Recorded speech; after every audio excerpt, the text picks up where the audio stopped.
ಇಂತಹ ಶಕ್ತಿಶಾಲಿ ದಿನ ಈ 5 ವಸ್ತುಗಳನ್ನು ಮನೆಗೆ ತಂದರೆ ತುಂಬಾ ಒಳ್ಳೆಯದಾಗುತ್ತದೆ. ಅಥವಾ 5 ವಸ್ತುಗಳು ತಗೊಂಡು ಬರೋದಕ್ಕೆ ಆಗಿಲ್ಲ ಅಂದರೆ ಅದರಲ್ಲಿ 1 ಅಥವಾ 2 ವಸ್ತುಗಳನ್ನು ಕೂಡ ತಗೊಂಡು ಬರಬಹುದು.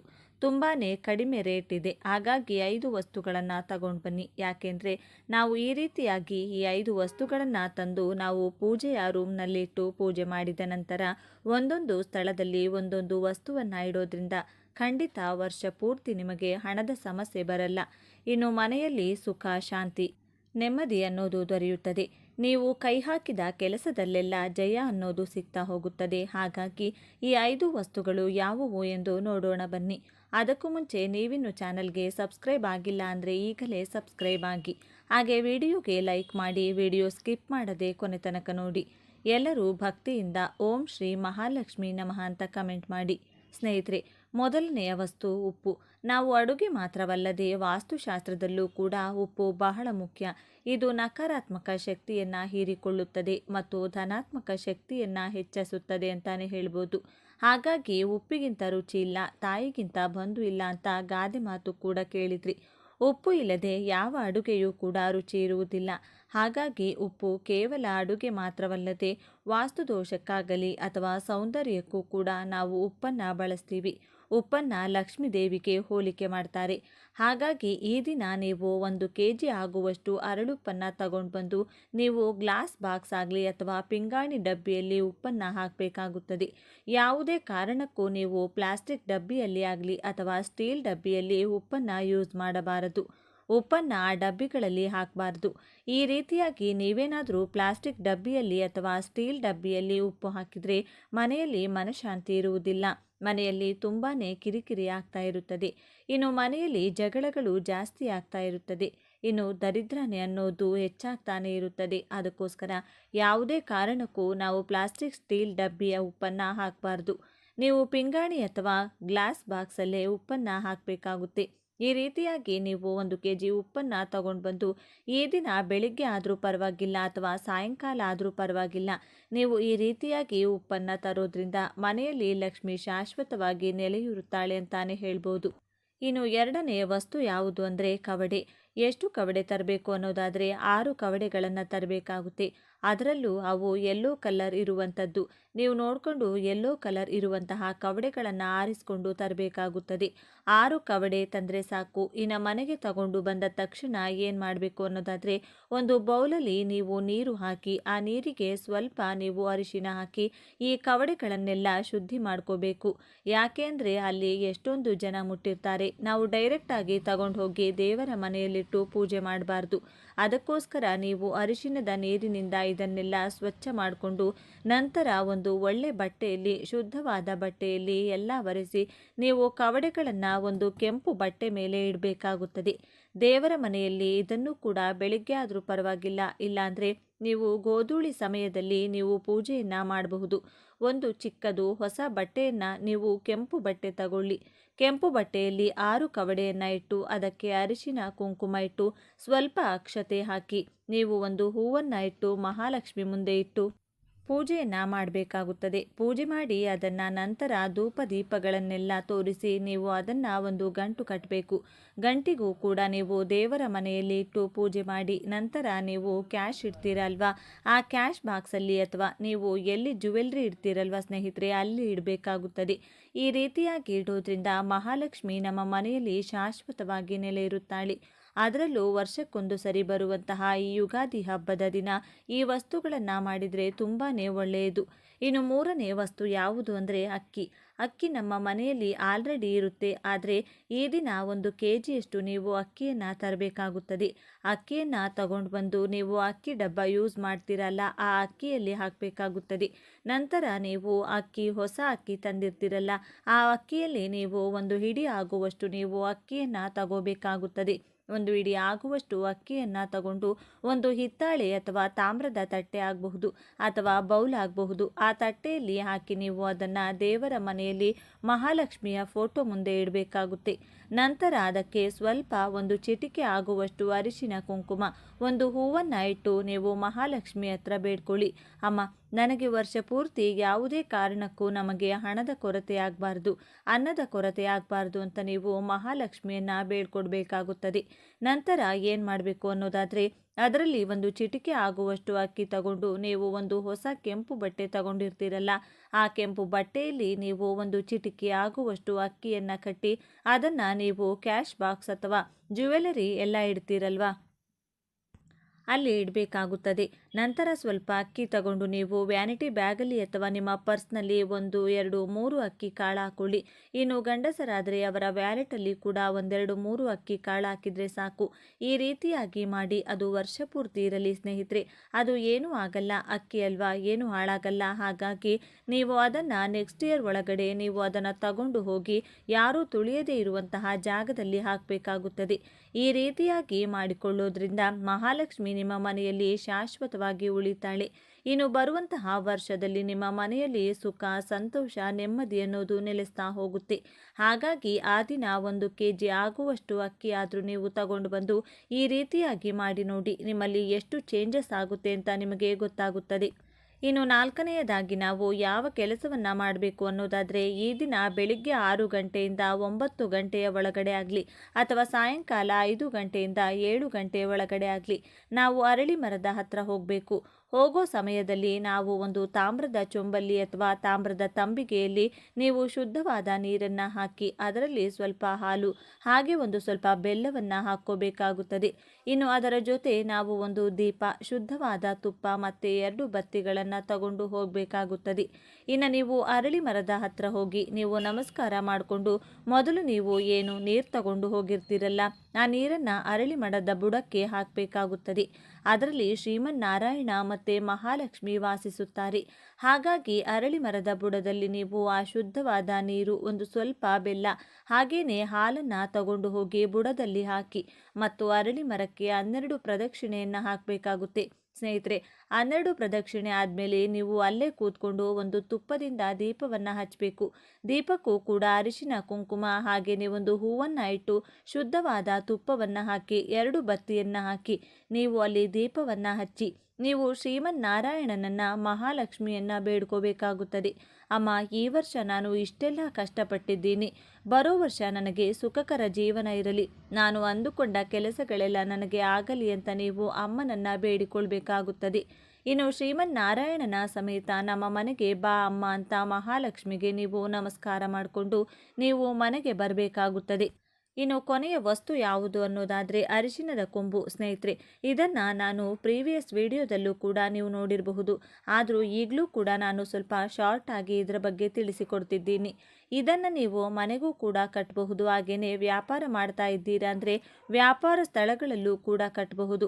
ಈ ರೀತಿಯಾಗಿ ನೀವು ಈ ಅರಿಶಿನದ ಕೊಂಬನ್ನು ಬಾಗಿಲಿಗೆ ಕಟ್ಟೋದ್ರಿಂದ ಗುರುಬಲ ಅನ್ನೋದು ಹೆಚ್ಚಾಗ್ತಾ ಹೋಗುತ್ತದೆ. ನೀವು ವಾಹನ ಖರೀದಿ ಆಗ್ಬೋದು ಅಥವಾ ಮನೆ ಖರೀದಿ ಮಾಡೋರು ಅಥವಾ ಹಣವನ್ನು ನಮಗೆ ಹಣ ಬರ್ತಾ ಇಲ್ಲ ಅನ್ನೋರಾಗಲಿ ಅಥವಾ ಮದುವೆ ಸೆಟ್ ಆಗ್ತಾ ಇಲ್ಲ, ಮಕ್ಕಳಾಗ್ತಾ ಇಲ್ಲ, ಯಾವುದೇ ಒಂದು ಶುಭ ಕಾರ್ಯಗಳು ಆಗ್ತಾ ಇಲ್ಲ ಅಂದರೆ ನೀವು ಈ ವರ್ಷ ಈ ರೀತಿಯಾಗಿ ಕಟ್ಟಿ ನೋಡಿ, ತುಂಬಾ ಒಳ್ಳೆಯದಾಗುತ್ತದೆ. ನಾವು ಎಷ್ಟು ಅರಿಶಿನದ ಕೊಂಬು ತಗೋಬೇಕು ಅನ್ನೋದಾದರೆ ಸಮಸಂಖ್ಯೆಯಲ್ಲಿ ತಗೋಬೇಕು. 2, 4, 6, 8, 10 ಈ ರೀತಿಯಾಗಿ ಸಮಸಂಖ್ಯೆಯಲ್ಲಿ ತಗೊಳ್ಬೇಕಾಗುತ್ತದೆ.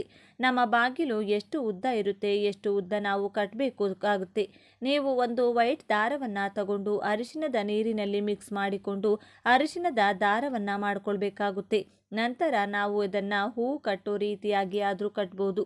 ಇಲ್ಲ ಅಂತಂದರೆ ನೀವು ಸ್ವಲ್ಪ ಜಾಗ ಬಿಟ್ಕೊಂಡು ನೀವು ಅದನ್ನು ಗಂಟು ಹಾಕಿಕೊಂಡು ಕೂಡ ಕಟ್ಕೋಬಹುದು.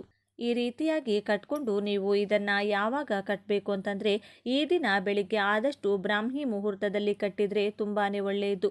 ಇಲ್ಲ ಅಂತಂದರೆ 9 ಗಂಟೆಯ ಒಳಗಡೆ ಈ ಕೆಲಸವನ್ನು ಮಾಡಿಕೊಳ್ಬೇಕಾಗುತ್ತದೆ.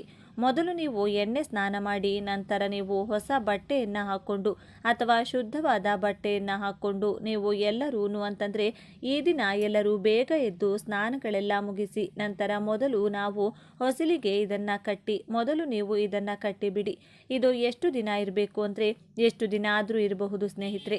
ಇದಕ್ಕೆ ಇಷ್ಟೇ ದಿನ ಇರಬೇಕು ಅಂತೇನಿಲ್ಲ. ಅಕಸ್ಮಾತ್ ಹಳೆಯದಾಗಿ ಕಟ್ಟಾಯಿತು ಅಂತಂದರೆ ಅಂದಲ್ಲಿ ಸಮಯದಲ್ಲಿ ನೀವು ತಗೊಂಡು ಹೋಗಿ ಹರಿಯೋ ನೀರಿಗೂ ಬಿಡಬಹುದು. ಇಲ್ಲ ಅಂತಂದರೆ ಯಾವುದಾದರೂ ಮರದ ಬುಡಕ್ಕೋ ಅಥವಾ ದೊಡ್ಡ ದೊಡ್ಡ ಮರ ಇದ್ದರೆ ಮರದಲ್ಲೂ ಕೂಡ ಇಡಬಹುದು. ಈ ರೀತಿ ಕೂಡ ಮಾಡಬಹುದು. ಎಷ್ಟು ದಿನ ಆದರೂ ಇರಬಹುದು. ಈ ರೀತಿಯಾಗಿ ಕಟ್ಟೋದ್ರಿಂದ ನೋಡಿ ನಿಮಗೆ ಗುರುಬಲ ಅನ್ನೋದು ಹೆಚ್ಚಾಗ್ತಾ ಹೋಗುತ್ತೆ. ನಾನು ಇಷ್ಟು ದಿನ ಯಾವುದೇ ಒಂದು ಕೆಲಸಕ್ಕೆ ಕೈ ಹಾಕಿದ್ರೂ ಆಗ್ತಾ ಇಲ್ಲ ಅನ್ನೋರಾಗಲಿ, ಅಥವಾ ನನಗೆ ಎಷ್ಟೊಂದು ಆಸೆ ಇದೆ, ಒಂದು ಸೈಟ್ ತಗೊಳ್ಳೋಕ್ಕಾಗ್ತಿಲ್ಲ, ಒಂದು ಮನೆ ತಗೊಳ್ಳೋಕ್ಕೆ ಆಗ್ತಿಲ್ಲ, ಅಥವಾ ಒಂದು ವಾಹನ ತಗೊಳ್ಳೋಕ್ಕೆ ಆಗ್ತಾ ಇಲ್ಲ ಅನ್ನೋರು ಈ ರೀತಿಯಾಗಿ ಮಾಡಿ ನೋಡಿ, ಖಂಡಿತ ನಿಮಗೆ ಒಳ್ಳೆಯದಾಗುತ್ತೆ. ನೀವು ಈ ದಿನ ನೀವು ಮನೆಯಲ್ಲೇ ರೆಡಿ ಮಾಡಿಕೊಂಡು ಹೋಗಿ ನೀವು ಅಂಗಡಿಯಲ್ಲೂ ಕೂಡ ಕಟ್ಟಬಹುದು. ಅದರಿಂದ ವ್ಯಾಪಾರ ಚೆನ್ನಾಗಿ ಆಗುತ್ತದೆ. ಜನಾಕರ್ಷಣೆ ಅನ್ನೋದು ಹೆಚ್ಚಾಗ್ತಾ ಹೋಗುತ್ತೆ. ಹಾಗಾಗಿ ನೀವು ಈ ದಿನ ಮಿಸ್ ಮಾಡಬೇಡಿ. ಎಲ್ಲರೂ ಈ ರೀತಿಯಾಗಿ ಮಾಡ್ಕೊಳ್ಳಿ. ಮನೆಯಲ್ಲಿ ಸುಖ, ಶಾಂತಿ, ನೆಮ್ಮದಿ ಇರಬೇಕು, ಸಾಲದಿಂದ ಮುಕ್ತಿ ಹೊಂದಬೇಕು ಅಂದರೆ ನಾವು ಈ ರೀತಿಯಾದ ಸಣ್ಣ ಸಣ್ಣ ರೆಮಿಡಿಗಳನ್ನು ಮಾಡ್ತಾ ಬಂದರೆ ಖಂಡಿತ ಇದನ್ನು ನಂಬಿ ಮಾಡಿ. ಈ ದಿನ ಈ 5 ವಸ್ತುಗಳನ್ನು ತೆಗೆದುಕೊಂಡು ಬನ್ನಿ. ಇದರಿಂದ ನಮಗೆ ಒಳ್ಳೆಯದಾಗುತ್ತೆ ಅಂತ ನೀವು ಒಂದು ದೃಢವಾದ ಸಂಕಲ್ಪ ಮಾಡಿಕೊಂಡು ಈ ರೀತಿಯಾಗಿ ಮಾಡ್ತಾ ಬನ್ನಿ. ಖಂಡಿತ ನಿಮಗೆ ವರ್ಷ ಪೂರ್ತಿ ನಿಮ್ಮ ಮನೆಯಲ್ಲಿ ಸುಖ, ಶಾಂತಿ, ನೆಮ್ಮದಿ, ಗುರುಬಲ ಅನ್ನೋದು ಹೆಚ್ಚಾಗ್ತಾ ಹೋಗುತ್ತೆ. ಮಹಾಲಕ್ಷ್ಮಿ ಶಾಶ್ವತವಾಗಿ ಶ್ರೀಮನ್ನಾರಾಯಣನ ಸಮೇತ ನಿಮ್ಮ ಮನೆಯಲ್ಲಿ ವಾಸವಾಗಿರುತ್ತಾಳೆ. ಹಾಗೆ ನೀವು ಏನು ಬೇಡಿಕೊಳ್ಳುತ್ತೀರೋ ಅದು ಅತಿ ಶೀಘ್ರದಲ್ಲಿ ಆಗುತ್ತೆ ಅಂತ ಹೇಳ್ತಾ ಈ ಮಾಹಿತಿ ಇಷ್ಟ ಆಗಿದ್ರೆ ಲೈಕ್ ಮಾಡಿ, ಶೇರ್ ಮಾಡಿ, ನಮ್ಮ ಚಾನಲ್ಗೆ ಸಬ್ಸ್ಕ್ರೈಬ್ ಆಗಲು ಮರಿಬೇಡಿ. ಎಲ್ಲರೂ ಭಕ್ತಿಯಿಂದ ಓಂ ಶ್ರೀ ಮಹಾಲಕ್ಷ್ಮಿ ನಮಃ ಅಂತ ಕಮೆಂಟ್ ಮಾಡಿ.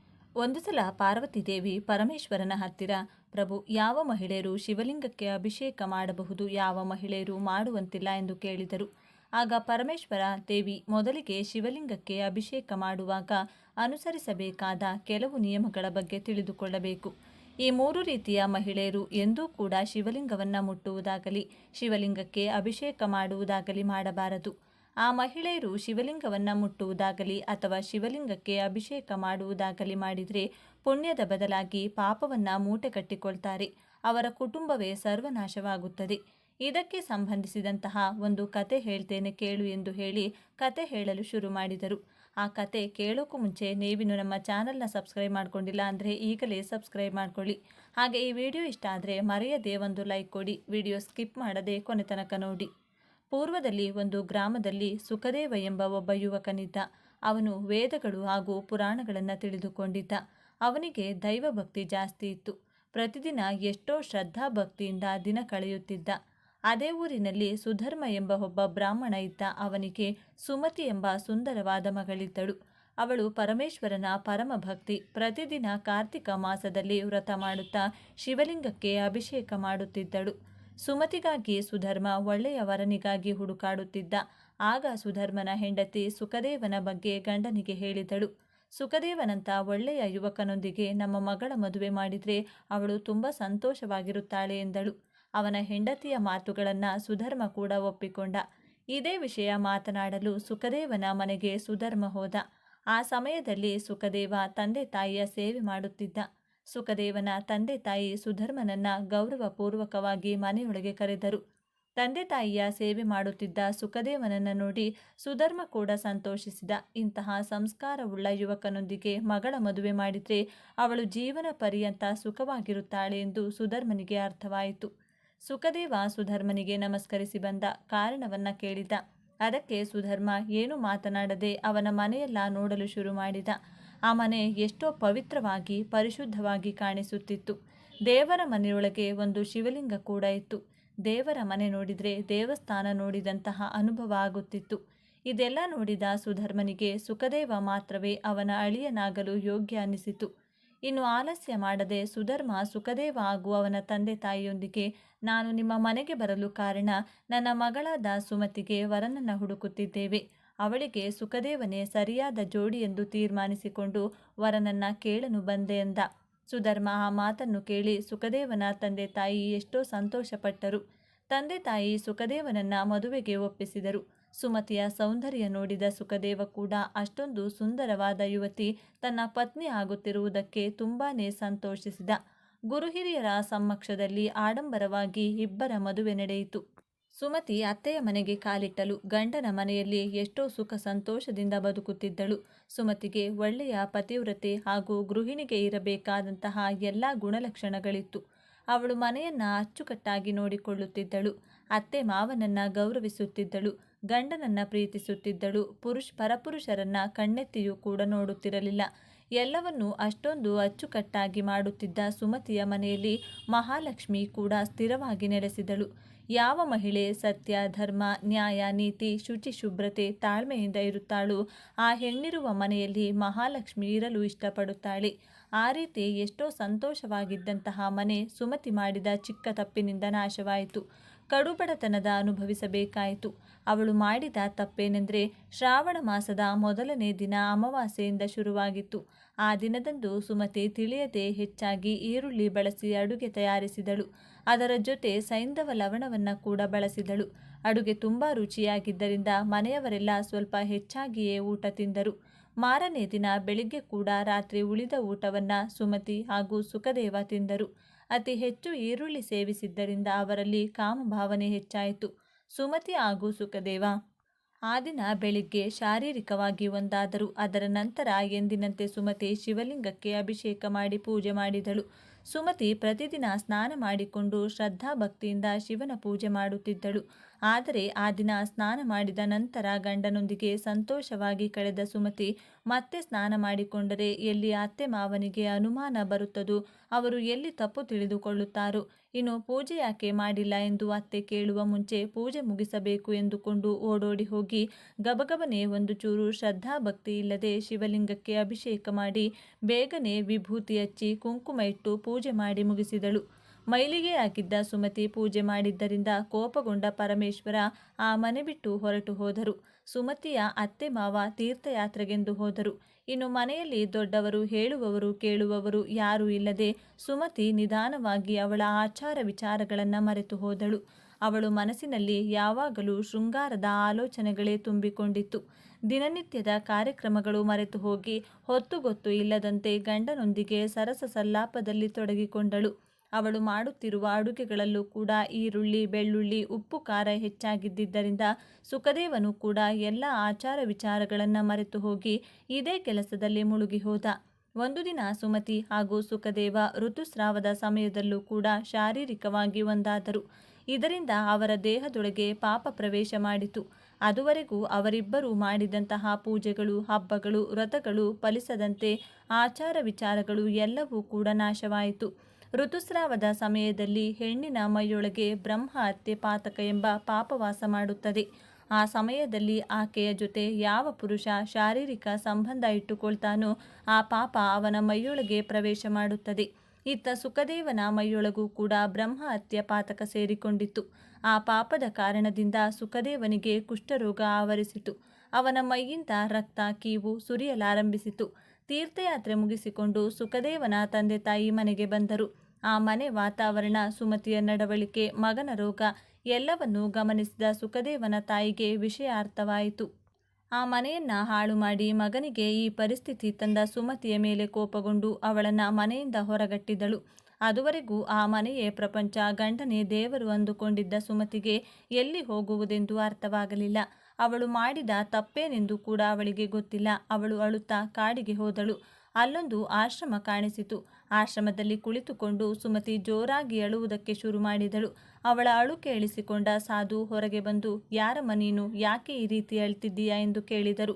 ಆಗ ಸುಮತಿ, ಸ್ವಾಮಿ, ನಾನು ನನ್ನ ಗಂಡ, ಅತ್ತೆ ಮಾವ ಎಷ್ಟು ಸಂತೋಷವಾಗಿ ಬದುಕುತ್ತಿದ್ದೆವು. ನನ್ನ ಅತ್ತೆ ಮಾವ ತೀರ್ಥಯಾತ್ರೆಗೆ ಹೋದರು. ಅವರು ಹಿಂದಿರುಗಿ ಬರುವಷ್ಟರಲ್ಲಿ ನಾವು ಕೂಡಿಟ್ಟ ಎಲ್ಲ ಆಸ್ತಿಯನ್ನು ಕಳೆದುಕೊಂಡು ಬಡತನಕ್ಕೆ ಬಂದು ಬಿಟ್ಟೆವು. ಅದರ ಜೊತೆ ನನ್ನ ಗಂಡ ಕೂಡ ಕುಷ್ಠರೋಗಕ್ಕೆ ತುತ್ತಾದರು. ತೀರ್ಥಯಾತ್ರೆಯಿಂದ ಬಂದ ನನ್ನ ಅತ್ತೆ ಇದೆಲ್ಲದಕ್ಕೂ ಕಾರಣ ನಾನೇ ಎಂದು ನನ್ನನ್ನು ದೂಷಿಸಿ ಮನೆಯಿಂದ ಹೊರಗೆ ತಳ್ಳಿಬಿಟ್ಟರು.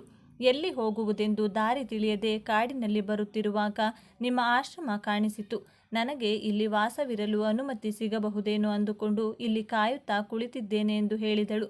ಇದ್ದಕ್ಕಿದ್ದಂತೆ ನನ್ನ ಗಂಡನಿಗೆ ಕುಷ್ಠರೋಗ ಏಕೆ ಬಂತು, ನಮಗೆ ಬಡತನ ಏಕೆ ಬಂತೆಂದು ನನಗೆ ಅರ್ಥವಾಗುತ್ತಿಲ್ಲ ಸ್ವಾಮಿ ಎಂದಳು ಸುಮತಿ. ಆಗ ಸಾಧು ದಿವ್ಯ ದೃಷ್ಟಿಯಿಂದ ನೋಡಿ ನಡೆದ ಎಲ್ಲ ವಿಷಯಗಳನ್ನು ಅರ್ಥ ಮಾಡಿಕೊಂಡು, ನೋಡಮ್ಮ ಸುಮತಿ, ಗಂಡನೊಂದಿಗೆ ಶಾರೀರಿಕವಾಗಿ ಒಂದಾಗುವುದು ಗೃಹಿಣಿಯ ಕರ್ತವ್ಯ. ಆದರೆ ಅದಕ್ಕೊಂದು ಹೊತ್ತು ಗೊತ್ತು ಇರುತ್ತದೆ. ಗಂಡನೊಂದಿಗೆ ಶಾರೀರಿಕವಾಗಿ ರಾತ್ರಿ ಮಾತ್ರವೇ ಇರಬೇಕು. ಸೂರ್ಯ ಬಂದ ನಂತರ ಇರಬಾರದು. ಹಾಗೆ ಸಂಜೆ ಲಕ್ಷ್ಮಿ ಬರುವ ಸಮಯದಲ್ಲೂ ಕೂಡ ಶಾರೀರಿಕವಾಗಿ ಒಂದಾಗಬಾರದು. ಮುಖ್ಯವಾಗಿ ಋತುಸ್ರಾವದ ಸಮಯದಲ್ಲಿ ಯಾರನ್ನು ಕೂಡ ಮುಟ್ಟಬಾರದು. ಅಂಥದ್ದರಲ್ಲಿ ಒಬ್ಬ ಪುರುಷನೊಂದಿಗೆ ಅವನು ಗಂಡನೇ ಆಗಿದ್ದರೂ ಅವರೊಂದಿಗೆ ಶಾರೀರಿಕವಾಗಿರುವುದು ಮಹಾಪಾಪ. ನಿನ್ನ ಅತ್ತೆ ಹೇಳಿದ ಮಾತು ಸತ್ಯ.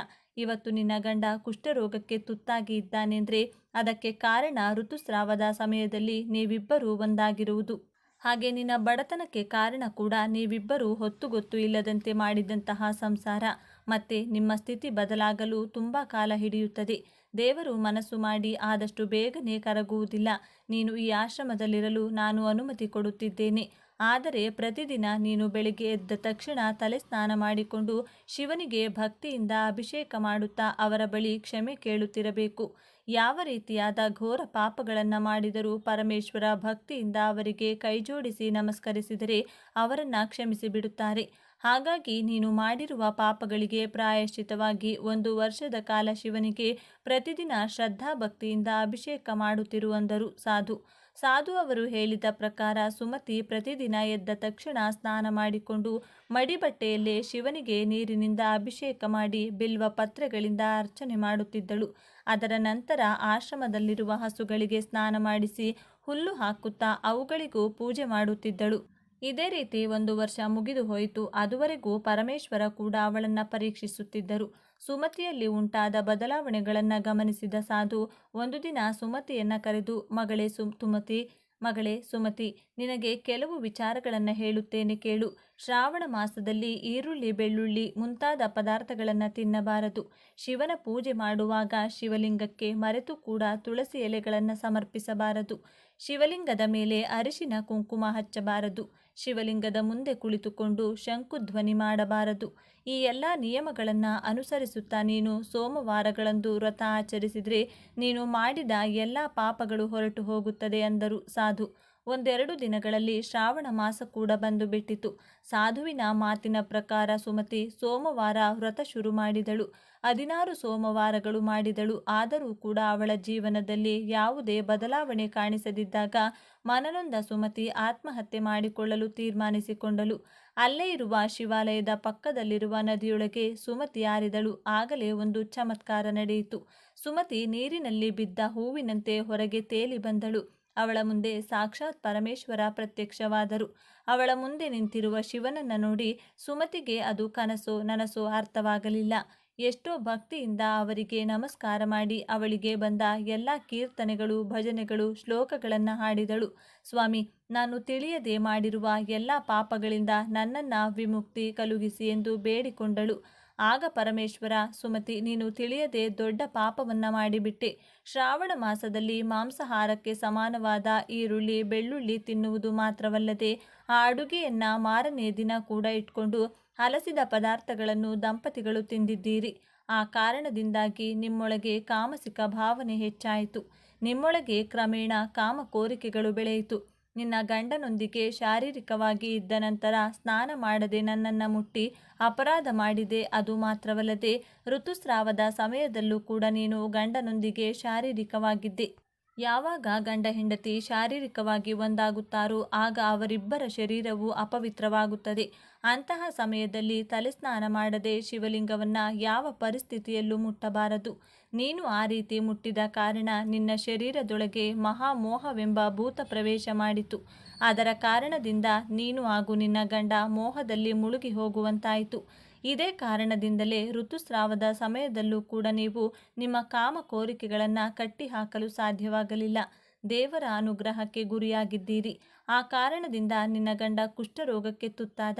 ಆ ಸಾಧುವಿನ ಆದೇಶದ ಮೇರೆಗೆ 1 ವರ್ಷದ ಕಾಲ ನೀನು ಬ್ರಹ್ಮಚರ್ಯ ಪಾಲಿಸುತ್ತಾ ಶ್ರದ್ಧಾಭಕ್ತಿಯಿಂದ ನನ್ನ ವ್ರತ ಮಾಡಿದೆ.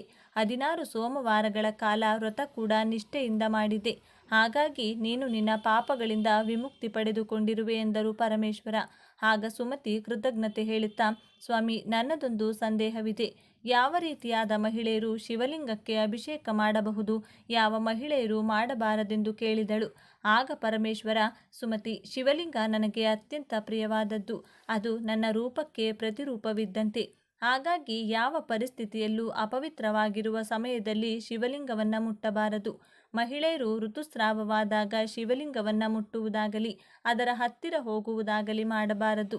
ಇನ್ನು ಪುರುಷ ಹಾಗೂ ಸ್ತ್ರೀ ಶಾರೀರಿಕವಾಗಿ ಒಂದಾದ ನಂತರ ಅವರ ಶರೀರವು ಅಪವಿತ್ರವಾಗುತ್ತದೆ. ಆ ಸಮಯದಲ್ಲೂ ಕೂಡ ಶಿವಲಿಂಗವನ್ನು ಮುಟ್ಟಬಾರದು. ಪವಿತ್ರವಾದ ಅರಿಶಿನ ನೀರಿನಿಂದ ತಲೆ ಸ್ನಾನ ಮಾಡಿಕೊಂಡ ನಂತರವೇ ಒಬ್ಬ ಮಹಿಳೆ ಶಿವಲಿಂಗಕ್ಕೆ ಅಭಿಷೇಕ ಮಾಡಲು ಅರ್ಹಳಾಗುತ್ತಾಳೆ. ಯಾವ ಹೆಣ್ಣು ಗಂಡನನ್ನು ಬಿಟ್ಟು ದೂರ ಆಗಿರುತ್ತಾಳೋ, ಯಾವ ಹೆಣ್ಣು ಪರಪುರುಷನೊಂದಿಗೆ ಸಂಬಂಧ ಇಟ್ಟುಕೊಂಡಿರುತ್ತಾಳೋ, ಯಾವ ಹೆಣ್ಣು ಗಂಡನನ್ನು ಕೆಟ್ಟ ಮಾತುಗಳಿಂದ ನಿಂದಿಸುತ್ತಾಳೋ, ಯಾವ ಹೆಣ್ಣು ಪುರುಷರನ್ನು ಕಾಮದೃಷ್ಟಿಯಿಂದ ನೋಡುತ್ತಾಳೋ ಅಂತಹ ಮಹಿಳೆಯರು ಕೂಡ ಶಿವಲಿಂಗವನ್ನು ಮುಟ್ಟಬಾರದು. ಆ ರೀತಿ ಮಾಡಿದರೆ ಅವಳ ಶರೀರವು ಪಾಪದಿಂದ ತುಂಬಿ ಹೋಗುತ್ತದೆ. ಶಿವಲಿಂಗವನ್ನು ಪೂಜಿಸುವ ಅರ್ಹತೆ ಕೇವಲ ಪತಿವ್ರತೆಗಳಿಗೆ ಮಾತ್ರವೇ ಇರುತ್ತೆ. ವೇಶ್ಯವೃತ್ತಿಯಲ್ಲಿರುವ ಮಹಿಳೆಯರಿಗೆ ನನ್ನನ್ನು ಪೂಜಿಸುವ ಅರ್ಹತೆ ಇರುವುದಿಲ್ಲ ಅಂದರು ಪರಮೇಶ್ವರ. ಆಗ ಸುಮತಿ, ಸ್ವಾಮಿ, ನನ್ನದು ಇನ್ನೊಂದು ಕೋರಿಕೆ ಇದೆ. ಕುಷ್ಠರೋಗದಿಂದ ನರಳುತ್ತಿರುವ ನನ್ನ ಗಂಡನನ್ನು ಗುಣಪಡಿಸಿ ಎಂದು ಕೇಳಿದಳು. ಆಗ ಪರಮೇಶ್ವರ, ಸುಮತಿ, ನೀನು 1 ವರ್ಷದ ಕಾಲ ಬ್ರಹ್ಮಚರ್ಯ ಪಾಲಿಸುತ್ತಾ ನನಗೆ ಬಿಲ್ವ ಪತ್ರೆಗಳಿಂದ ಅರ್ಚನೆ ಮಾಡಿದೆ. ನನಗೆ ಬಿಲ್ವ ಪತ್ರೆಗಳೆಂದರೆ ತುಂಬ ಇಷ್ಟ. ಹಾಗಾಗಿ ನನಗೆ ಅರ್ಚನೆ ಮಾಡಿರುವ ಬಿಲ್ವ ಪತ್ರೆಯನ್ನು ಹೇಗಾದರೂ ನಿನ್ನ ಗಂಡನಿಗೆ ತಿನ್ನಿಸು. ಆಗ ನಿನ್ನ ಗಂಡ ಕುಷ್ಠರೋಗದಿಂದ ಗುಣವಾಗುತ್ತಾನೆ ಎಂದು ಹೇಳಿ ಮಾಯವಾದರು. ಪರಮೇಶ್ವರ ಹೇಳಿದ ಪ್ರಕಾರವೇ ಸುಮತಿ ಶಿವನ ಮೇಲಿರುವ ಕೆಲವು ಬಿಲ್ವ ಪತ್ರೆಗಳನ್ನು ತೆಗೆದುಕೊಂಡು ಗಂಡನ ಮನೆಗೆ ಹೋದಳು. ಅವನಿಗೆ ಸ್ನಾನ ಮಾಡಿಸಿ ಶಿವನ ವಿಭೂತಿಯನ್ನು ಹಣೆಗೆ ಹಚ್ಚಿ ಅವಳು ತಂದಿದ್ದ ಬಿಲ್ವ ಪತ್ರೆಯನ್ನು ತಿನ್ನಿಸಿದ್ದಳು. ಮರುಕ್ಷಣ ಸುಖದೇವ ಕುಷ್ಠರೋಗದಿಂದ ವಿಮುಕ್ತನಾದ. ಆ ಚಮತ್ಕಾರ ಕಂಡು ಎಲ್ಲರೂ ಕೂಡ ಆಶ್ಚರ್ಯಚಕಿತರಾದರು. ಎಲ್ಲರೂ ಸುಮತಿಯನ್ನ ಮೆಚ್ಚಿಕೊಂಡರು. ಮತ್ತೆ ಸುಮತಿಯ ಕುಟುಂಬ ಮೊದಲಿನಂತೆ ಸುಖ, ಸಂತೋಷ ಹಾಗೂ ಐಶ್ವರ್ಯದಿಂದ ತುಂಬಿಕೊಂಡಿತು. ಈ ಕಥೆಯನ್ನು ಹೇಳಿದ ನಂತರ ಪರಮೇಶ್ವರ ಪಾರ್ವತಿಯೊಂದಿಗೆ, ದೇವಿ, ಈಗ ನಿನ್ನ ಎಲ್ಲ ಪ್ರಶ್ನೆಗಳಿಗೂ ಉತ್ತರ ಸಿಕ್ಕಿದೆ ತಾನೆ ಎಂದು ಕೇಳಿದರು. ಆಗ ಪಾರ್ವತಿ ದೇವಿ ಸಿಕ್ಕಿದೆ ಎಂಬಂತೆ ತಲೆಯಾಡಿಸಿ ಪರಮೇಶ್ವರನಿಗೆ ಕೈಜೋಡಿಸಿ ನಮಸ್ಕರಿಸಿದರು. ಈ ವಿಡಿಯೋ ನಿಮಗೆ ಇಷ್ಟ ಆದರೆ ಲೈಕ್ ಮಾಡಿ, ಶೇರ್ ಮಾಡಿ, ತಪ್ಪದೆ ನಮ್ಮ ಚಾನಲ್ನ ಸಬ್ಸ್ಕ್ರೈಬ್ ಮಾಡಿಕೊಳ್ಳಿ. ಎಲ್ಲರೂ ಭಕ್ತಿಯಿಂದ ಓಂ ನಮಃ ಶಿವಾಯ ಅಂತ ಕಮೆಂಟ್ ಮಾಡಿ. ಧನ್ಯವಾದಗಳು.